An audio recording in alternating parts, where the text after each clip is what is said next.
National skill development corporation, जिसके under में 36 sector कार्य करते हैं। हाट लगते हैं, बाजार लगते हैं, वहाँ पे उसका प्रदर्शनी लगती है, तो वहाँ पे जो लोग जो सामान बनाता है वो ले जाके वहाँ पे स्टॉल पे रखता है, उसका प्रचार प्रसार करता है, वहाँ से भी बिकता है, प्लस वहाँ उनका ब्रांड बनता है, उनका प्रचार प्रसार होता है। विश्वकर्मा श्रम सम्मान योजना प्रशिक्षण कार्यक्रम का सफल समापन। बाराबंकी उद्योग एवं उद्यम प्रोत्साहन निदेशालय उत्तर प्रदेश द्वारा प्रायोजित विश्वकर्मा श्रम सम्मान योजना के अंतर्गत 10 दिवसीय कौशल एवं उद्यमिता विकास प्रशिक्षण कार्यक्रम के 20 दिसंबर से 29 दिसंबर 2025 बैच का समापन कार्यक्रम बाराबंकी में गरिमामय वातावरण में संपन्न हुआ। समापन अवसर पर असिस्टेंट कमिश्नर औद्योगिकी रूबी जमशेद का आगमन हुआ।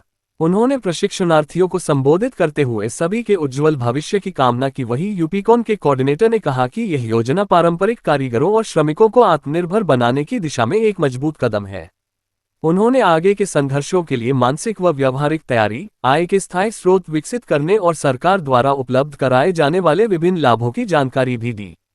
इसी कार्यक्रम में मास्टर ट्रेनर राहुल वर्मा ने बताया कि प्रशिक्षण के माध्यम से प्रतिभागियों को आधुनिक तकनीकों, उद्यम संचालन, वित्तीय साक्षरता और बाजार से जुड़ाव जैसे महत्वपूर्ण पहलुओं पर मार्गदर्शन मिला है, जिससे वे स्वरोजगार स्थापित कर सकें और अपने हुनर को व्यवसाय में परिवर्तित कर सकें।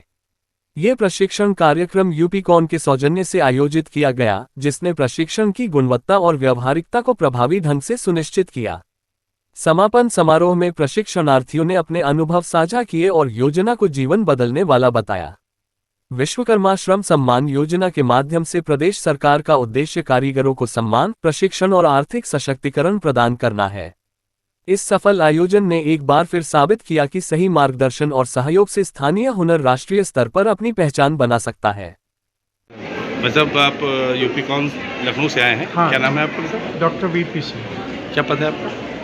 मैं वहाँ पे कोऑर्डिनेटर हूँ, डिस्ट्रिक्ट कोऑर्डिनेटर हूँ। अच्छा अच्छा। तो जो ये ट्रेनिंग चल रही है, पहले खादी होती थी, अब आपकी संस्था को मिला है, तो इसमें क्या मतलब कैडर वाइज कुछ टेक्निकल अंतर होता है क्या जो ट्रेनिंग कराते हैं उसमें? नहीं, इसमें एक्चुअली ये गवर्नमेंट की है ट्रेनिंग, तो इसमें कई संस्थाएं हैं जिनको ये ट्रेनिंग मिलती है। जैसे खादी बोर्ड हो गया, कुछ डिस्ट्रिक्ट खादी बोर्ड को मिलता है, कुछ यूपीकॉन को मिलता है, कुछ उद्यमिता विकास संस्थान को, और भी कई संस्थाएं हैं जिनको ये दिया जाता है ट्रेनिंग। तो जैसे कुछ डिस्ट्रिक्ट खादी बोर्ड को, कुछ यूपीकॉन को, कुछ उद्यमिता विकास संस्थान को, तो बाकी ट्रेनिंग सेम है जो पहले। अच्छा, इसमें आप लोग प्रधानमंत्री का वाला मतलब की तरफ से जो योजना है उनको भी बताते हैं और हाँ, सरकार यूपी गवर्नमेंट की तरफ से जो है उनको बताते हैं। हाँ, लेकिन एक चीज़ जो पहले अब देखी गई थी कि पहले बाहर से कुछ उस स्टेट के माहिर आदमियों को बुलाने का वो था, प्रोविज़न था। इसमें भी है, अच्छा। इसमें आते हैं। जैसे अभी आज चूँकि समापन है, इसमें बीच में एक दिन जो यूपी के कारीगर हैं, जो यूपी में उस पर्टिकुलर ट्रेड्स में जो सफल लोग हैं, जो पहले से बढ़िया काम कर रहे हैं, उनको बुलाया जाता है, उनका लेक्चर करवाया जाता है, उनका संबोधन होता है। अच्छा, जैसे मान लो कि ट्रेनिंग चल रही है, तो उसमें कितने परसेंटेज ऐसे लोग होते हैं जो कि क्षेत्र में मतलब सफल होते हैं? इसमें एक्चुअली इसमें ज़्यादातर लोग वही लोग हैं जो पहले से कुछ ना कुछ काम कर रहे होते हैं। तो इस ट्रेनिंग का उद्देश्य ये है कि उनका जो भी हुनर है, जिस भी फील्ड में वो पहले से काम कर रहे हैं, उनके हुनर को और निखारा जाए, और उसके बाद में गवर्नमेंट का जो अलग भिन्न जो योजनाएं हैं, उससे मदद देके इनके काम को और बड़ा किया जाए, इनके रोजगार को और बड़ा बनाया जाए। अच्छा, आपने मतलब उसकी बात की कि प्रत्येक जिले का एक रोजगार होता है, मतलब एक विशेष काम होता है। वो ओडीओपी वो हर डिस्ट्रिक्ट का अलग अलग है, वो इससे डिफरेंट है।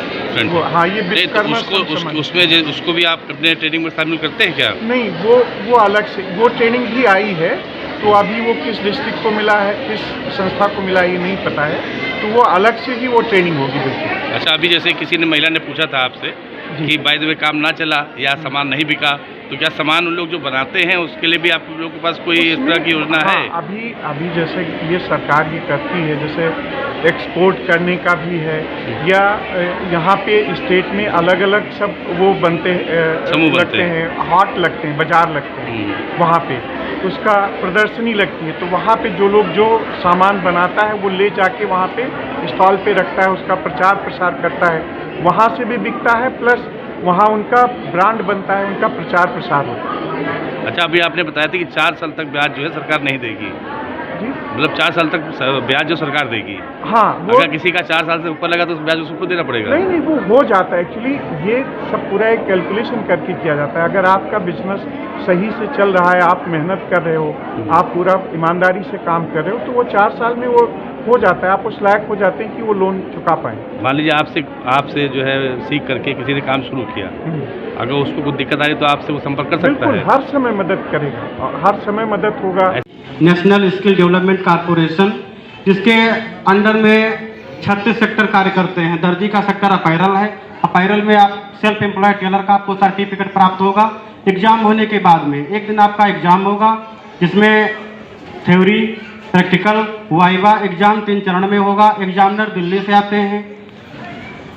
असेसमेंट बॉडी एक होती है, जैसे 36 सेक्टर है, 36 में एक सेक्टर अपैरल हो गया आपका, हलवाई में आपका फूड का सेक्टर हो गया, फूड प्रोसेसिंग का, आपका job role multi skill technician है। तो जॉब रोल के हिसाब से आपका एग्जाम 3 चरण में होगा। और जो एसएससी है, सेक्टर स्किल काउंसिल, वो असेसमेंट बॉडी जो एग्जाम कराने वाली कंपनी है उसको भेजेगी डाटा, और वहाँ से एक एग्जामिनर आएंगे, वो आपका एग्जाम कराएंगे। जो 25-25 का आपका ग्रुप है, तो जो एग्जाम होगा उसमें आपको ओरिजिनल आधार कार्ड लेकर के आना है। एग्जाम बहुत महत्वपूर्ण है, क्योंकि ये प्रमाण पत्र जो आरपीएफ सर्टिफाइड प्रमाण पत्र मिलेगा, ये आपको बार बार नहीं मिल सकता। या तो आप कौशल विकास का कोई कोर्स करिए, या पीएमकेवीवाई का कोई कोर्स करिए, या अन्य भारत सरकार या राज्य सरकार की किसी स्कीम में ट्रेनिंग करिए। तो कुछ लोग स्कीम के अंदर में आएंगे, जैसे कुछ उम्र का भी क्राइटेरिया होता है कौशल विकास करने में, लेकिन इसमें क्या है, इसमें क्राइटेरिया ज़्यादा कुछ नहीं है विशेष। जिसका चयन होके आया है उन सभी लोगों को सर्टिफिकेट मिलेगा आरपीएल, लेकिन मिलेगा जब आप लोग उपस्थित होंगे।